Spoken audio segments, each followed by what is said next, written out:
அனைத்து இந்திய அண்ணா திராவிட முன்னேற்ற கழகம் ஆட்சியில் இருக்கும் போது ஜாதிவாரி கணக்கெடுப்பு எடுக்கப்படும் என்ற அறிவிப்பை கொடுத்து உத்தரவு போட்டு அமல்படுத்தப்பட்டு அந்த பணி துவங்கி நடந்துகிட்டு இருந்தது. திமுக ஆட்சிக்கு வந்ததையும் அப்படியே கை கழுவிட்டாங்க. சட்டமன்றத்தில் முதலமைச்சர் பேசுறார், எங்களுக்கு அதிகாரம் இல்லை, ஜாதிவாரி கணக்கெடுப்பதற்கு எனக்கு அதிகாரம் இல்லை என்று பகிரங்கமா சட்டமன்றத்தில் முதலமைச்சர் பேசுறார்.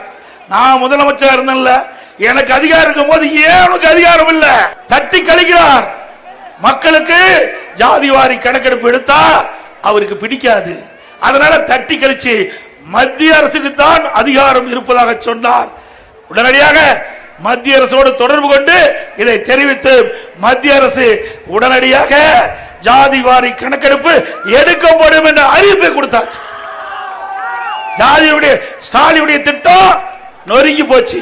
ஜாதிவாரி கணக்கெடுப்பு தமிழ்நாட்டு நடக்க கூடாது என்று எண்ணிய ஸ்டாலினுக்கு மத்திய அரசு மரண அடி கொடுத்து விட்டது.